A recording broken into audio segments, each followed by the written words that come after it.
Jadi kau pilih atau karun Sadaqallahul adzim. Mardikan tias mereka mardikan nugroho sing wilasani Gusti kang maha kuwaos. Moga tansah sumangga ing jiwaku kita waradin sagunge dumadi raharja niskala kawanuwun. Wonten asanipun para pepundhen, para pinisepuh, saha sesepuh ingkang nganggo mastuti dumateng bebayaning kautaman ingkang sampun pono ing pawawas lebda ing pitutur ingkang winantu ing pakurmatan. Wonten asanipun para alim, para ulama, para kiai ingkang rinten saha dalu tansah sumandhing kitab suci wayane ilahi pinaka dados panuntun kiblating para panembah ingkang sabu kehormatan ugi khususon konsewu tenasanipun keluarga saya bilban aja panjangipun Bapak Daun almarhum saya Ibu Waryuni almarhumah ugi wonten kata lopen konsewu tenasanipun keluarga kebisan panjangipun Bapak Sugeng saya Ibu Siti Fatimah sakit terata besaran Banten ingkang sabu kehormatan ugi Siriat Mojo temanten kekali nunggara rayu rohnya so bagus semak fajar kawula nuwun kalilanono wonten ing siang lan biari kalgan punika kawula gepil kamardikan panjenengan kang mendewa pangandikan piniji saking kang menggugati kawula tinanggenah kinampa dados pambiwara kang aturaken urut terus sene adicara tilikan temanten. Puji syukur alhamdulillah Ibu Julias Mbak Vina saking Terata Candi sampun sayek saengko ngabdi jejeri minangka Ibu Julias so Ibu Julu Sagogo lan puji syukur alhamdulillah sampun purna anggenira welas wadana ngadi salira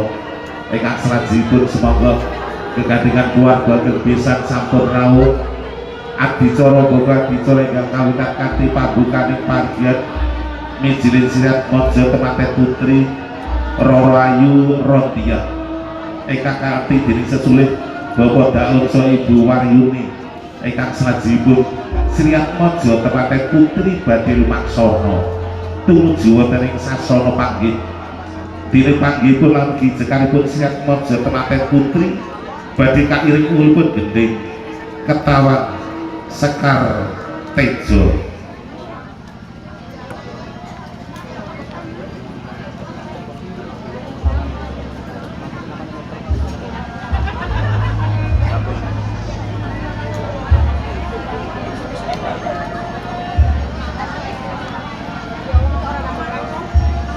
hamurwakani Pargana Gunda pun Siriat Mojo temanten kekalih ana cahya lan ugi ana gondo hampa bararum cahya mijil sasada lan gedene saking sasana tepas wangi turun kotok cahyane Siriat Mojo temanten putri Roro Ayu Rodia para anggenira welas wadana ngadi salira ingkang sesuai Bapak Daun so Ibu Waryuni nganti putrinipun ingkang salajengipun Siriat Mojo temanten putri lumaksana tumuju wonten ing sasana panggih Yen Jinandra putra temanten putri kang ngagem busana ingkang sarwana sinulaken kancana pating glebyar pating pacurat lamun kasarusunaning cahya pandang kurung hagregani sasana di panyayah Kartika asli pernah hagregani Puspita Rina Jawa Kilira sinampiraken wonten ing papindhangan kanan lamun kadhibing samirana manda kangsa dandane hangebake wisma paubahan dadi nebusana aminggu iku tresna sawabawane lamun Cinandra ican sipate jalma sawantak panjayah Bathara iku murate keturunane Arcapada lenggah wonten kursi Panjaka Mulya Rayu Radya ing Wadaya nengga praptane muda tumaruna minangka dados gegatilaning nara nenggih Bagus Ahmad Fajar Raja Langsan Purba Sugeng saha Ibu Siti Fatimah utawi Daami kasur sameta gati ingkang sajipun kasur hangati sekar Sepaka Mulya sasele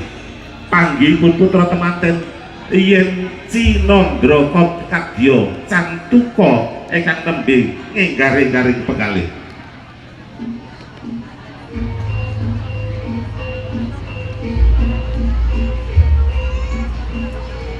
Bismillahirrahmanirrahim.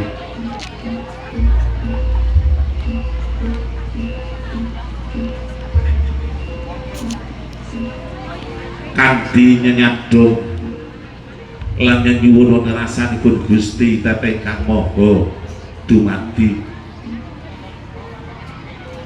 muga dicara pacar adat panggihipun putra temanten kekalih saged minangka palumpi utawi tuladhanipun Sri Atmaja temanten anggenira badhe bangun bale Wisma wis dumugi wayahing mangsa kala dumawaing kudrat Sri Atmaja temanten hanetepi adat Widhi-Widana ingkang sampun sinengker wonten ing tlatah Sikidang Puncak Gading Batar nggih upacara panggih adat mengkuwedi tata cara widhi werdining Gusti Dana mengkuwedi paweweh adat Widhi-Widana mengkuwedi tata cara paringanipun Gusti Kang Maha Linangkung punapa werdinipun panggih mengkuwedi pangudi gabung penggalih mila boten mongkal lamun wonten sipating jalma sawantak ingkang sifat jalu lawan wanita ingkang sedya hanetepi darmaning agesan mastuti ilo-ilo ujaring para kina ingkang cinandhe ngakasa jirampana ingkang sarta mulat edi endahing budaya tulus lumaksana Sri Atmaja temanten kakung sampun candhek wonten ing sasana panggih lan dipuji syukur alhamdulillah Rayu Radya ugi sampun jengkar saking sasana Panjaka Mulya sami apaku tinggal tepui catur netra handayani Sri Atmaja temanten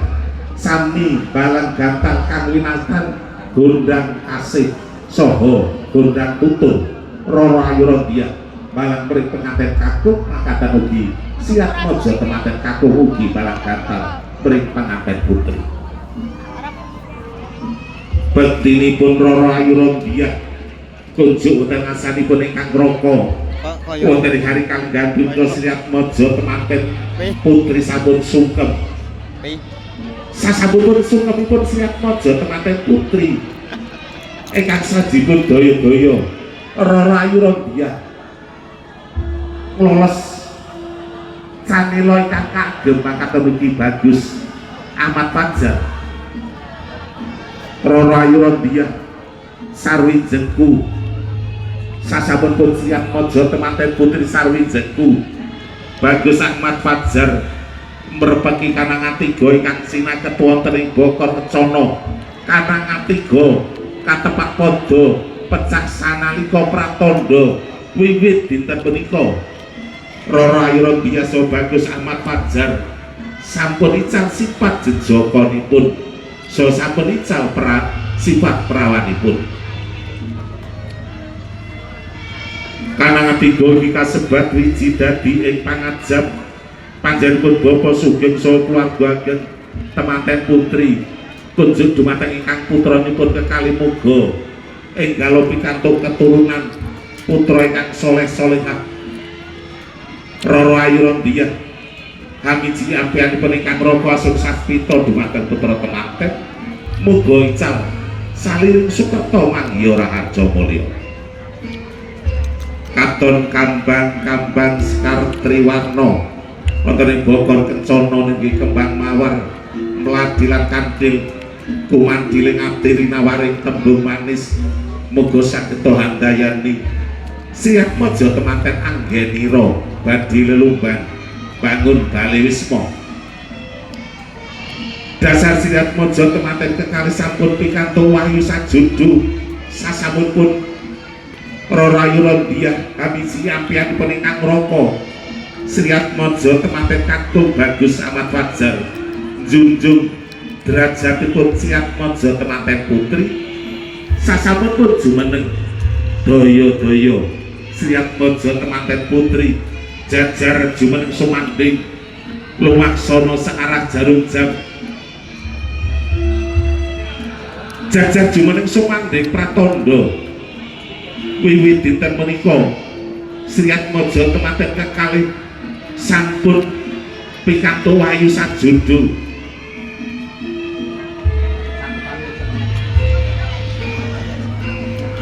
puji syukur alhamdulillah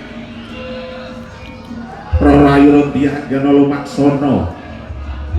sampun jajar jumeneng sumanding sasampun siap mojo temanten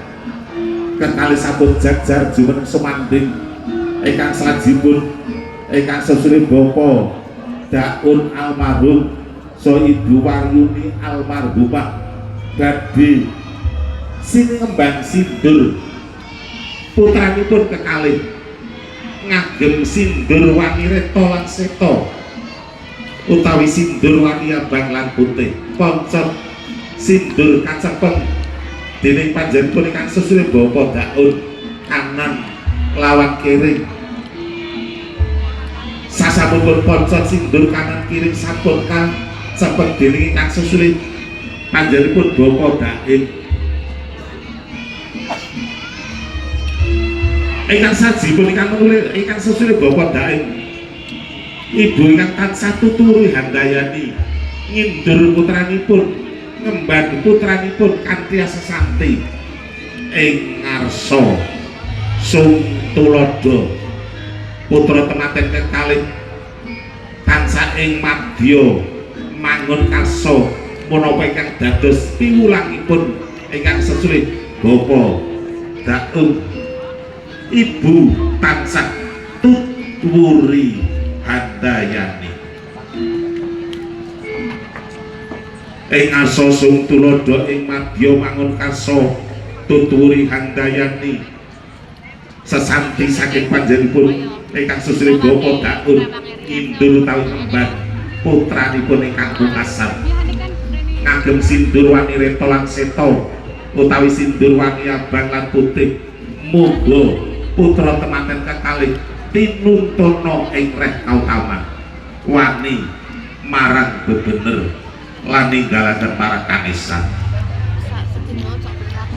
ingkang sesulih bapa Daun anggenira ngindur putranipun wis dumugi wingkian ingkang tujuh sampun dumugi wonten sangajipun kursi panjaka mulya ingkang salajengipun sindur kalepas sasampunipun sindur kalepas lan kalolos putra temanten badhe kabobot lan katimbang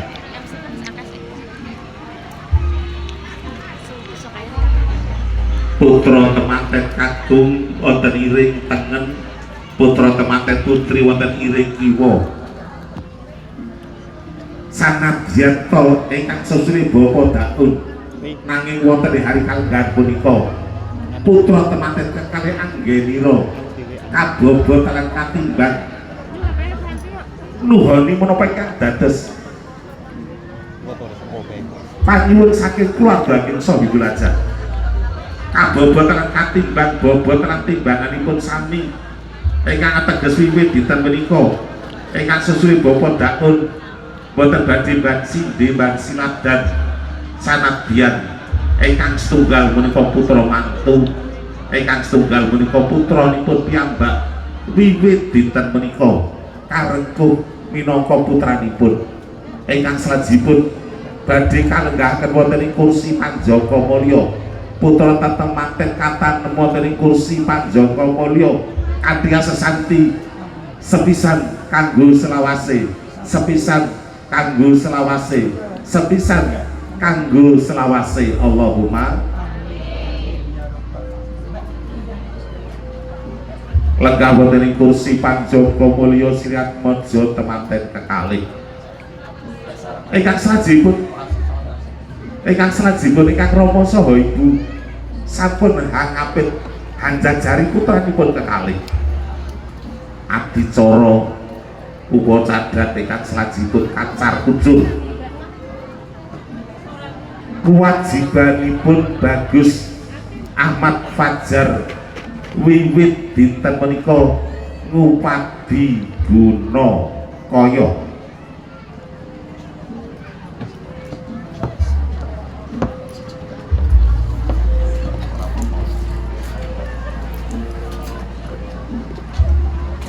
kaya ingkang kapadi dening Bagus Ahmad Fajar muga hanekapi kebutuhan lahir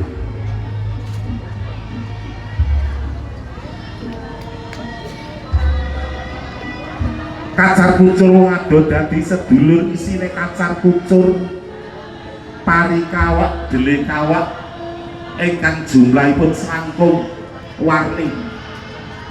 beras jene arta receh minangka pralambang bilih wonten ing hari kalenggahan punika Bagus Ahmad Fajar wiwit dinten punika kedah sampun saged nyekapi kebutuhan lahir lan batinipun.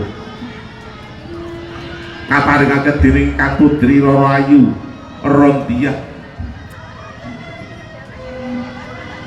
muga gunakaya ingkang kapadi dening Bagus Ahmad Fajar nyekapi kebutuhan lahir. Kaparingaken dening Kang Putri Roro Ayu Rondiah anggenira nampi gunakaya saking ingkang raka boten-boten ingkang rumebel sakedipun pratandha Roro Ayu Rondiah tansah gemi setiti lan ati-ati kanthi adhedhasar gemi setiti lan ati-ati muga panjakanipun putra temanten kekalih kalaksana katali kanthi singset sasampun katali kanthi singset ingkang salajengipun putra temanten kekalih jumeneng.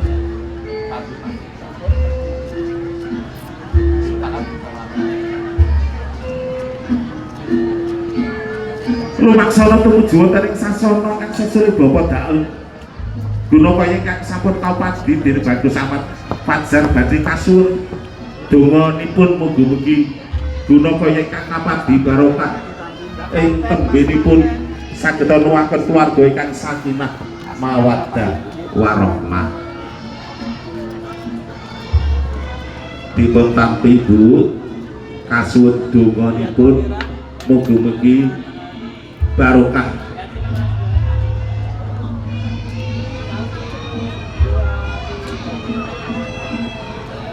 cakapi dening Kang Susri Ibu mugi-mugi saged minangka daringanipun anggenipun bangun rumah tangga Roro Ayu Rondiah kondur malih lenggah wonten ing kursi Panjaka Mulya jejering pawestri Roro Ayu Rondiah segodo anggenira ngobetaken gunakaya katitik wonten ing hari kalenggahan punika putra temanten badhe kebul bejana Ndrawina dahar walimah sesarengan dulang dinulang andung katresnan dulang dinulang andung katresnan Roro Ayu Rondiah dulang mring penganten putri kebaing rasa tresna Bagus Ahmad Fajar dulang mring penganten kakung kebaing rasa welas asih kanthi adhedhasar welas asihipun Sri Atmaja temanten kakung kunjung dumateng Kang putrinipun lan raos tresnanipun Sri Atmaja temanten putri kagem Bagus Ahmad Fajar sageta handayani punapa ingkang dados panjangkanipun putra temanten kekalih kalaksanan kanthi wilujeng dulang dirulang andung katresnan moga sirat mojo temanten anggenira bangun balisma dumugi ing delahan panjangkanipun sageta kalaksanan. Sinensen dening para tamu kakung Sumana Putri Rabi ingkang sesulih ingkang Rama saha Ibu Sri Atmaja temanten putri saha keluarga kang temanten kakung anggenira dulang dirulang andung katresnan muga andadosaken bombong biwarane manah keluarga kekalih anggenira bangun bebesanan ngunjung tirta warta utawi tirta wening muga wening pamikiranipun Sri Atmaja temanten kekalih.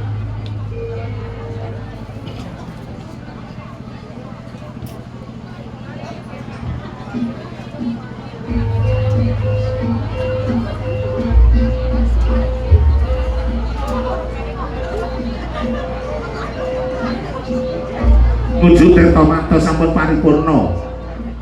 muga wening pamikiranipun putra temanten kekalih kanthi wening pamikiranipun putra temanten kekalih sageta kalaksanan panjangkanipun ingkang sajipun putra temanten badhe jengkar saking sasana Palenggan Angaya Dicala Suneman kairing ulipun gendhing ladran ketawang pamuji.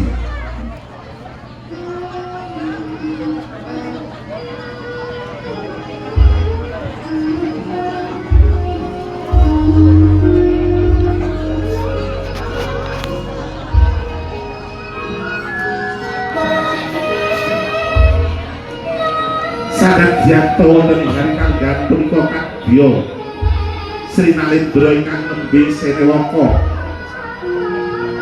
bebasan peraturan raja sehari nanging mokato bisa kalaksana mokato bisa kasedadan panjangkanipun temanten kekalih menawi kang sesulih panjenengan Bapa Daim saha ingkang minulya panjenenganipun Bapa Sugeng boten paring donga pangestu wujud dhumateng ingkang putranipun.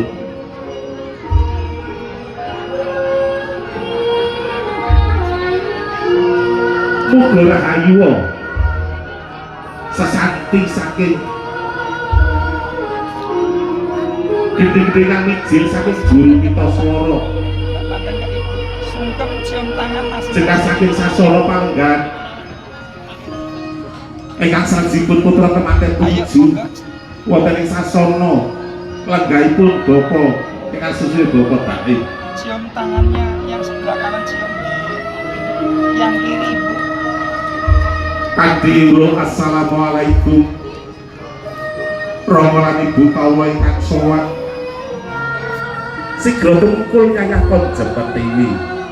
Waalaikumsalam warahmatullahi wabarakatuh. Anakku Her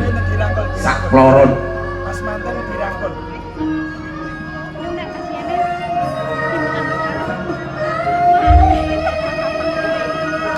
Kaparingan donga pangestu kang sesuai Bapa Daun. Sampun Mbak Manten. Yen Sinandra kadya nolosan bebayune. Coba ke belakang, Mas ke depan ya. Anakku sing dak tresnani. Mangerti yo ngger wong urip ana ing alam padan bangun omah-omah. Minta restu ayo cium tangan. Widyarani gampang yo gampang, angel yo angel. Ngendikane para winasis jari wong bangun omah-omah ki senenge mung sak lenten. Rekasane ketiga pendem pati aja cilik atimu ngger. Anakku sakloron tak lulungseni donga pangestu. Muga-muga kanthi dongaku iki bisa handayani Sampun Mas Manten berdiri. sliramu sakloron anggonmu bakal bangun omah-omah. Berhadapan. Kaparingan donga pangestu saking panjenengan ingkang sesuai Bapa Daun saha Ibu Waryuni almarhumah ingkang salajengipun Sri Atmaja temanten ugi tumuju wonten ing sasana Palengganipun Bapa Sugeng saha Ibu Siti Fatimah.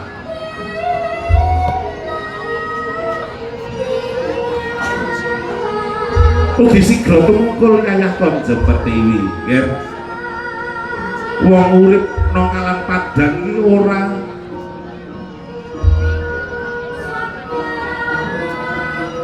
gampang, ana telu perkara sing kudune bisa mbonggo sekelan siji nggih. Tansah elinga marang sing gawe urip. Kaping loro tansah bekti marang wong tuamu loro. Kaping telu tansah ati sepadha-padha. Telu perkara sing ndak welingke marang sliramu kuwi wis kaitane karo hablum minas uga hablum minallah. Kula nggih ndak lelungseni donga ana ing dina iki muga-muga rahayu apa sing kabeh kekarepane Gusti Hangi Jabai.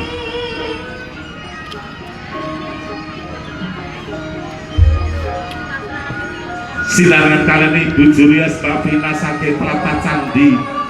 wewengkoning Bandar Adicara Sukaman wonten ing kanggan punika muga andadosaken putra temanten rahayu kang samya tinuju rubedane ing sandikara.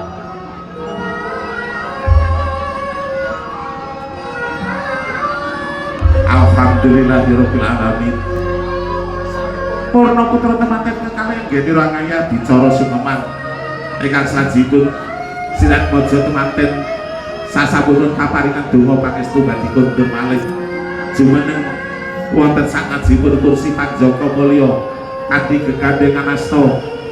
putu sekarang ingkang Rama saha Ibu sasampun ageman Sanila ageman Duwung kagem malih.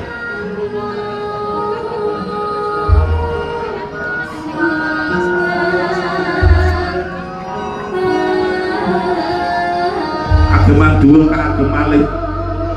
wonten ing kaninganipun Pratandha putra temanten sampun pikantuk wahyu sajudul lan ugi wonten ing kaningan punika Sri Atmaja temanten kekalih Yen Cinandra Kadya Raja Sadina Ratu Sadalu. Mangga fotografer untuk kedua mempelai berdiri untuk foto keluarga. Mangga Mas. Kedua mempelai berdiri. Ini kan gone ora anu angel yo. Nganggo pengantin iku kan metu prono. Sampai nek wonge sing jekong manjekong sit. Pengantin metu jalan lah. Prima make up Candi boten asing malih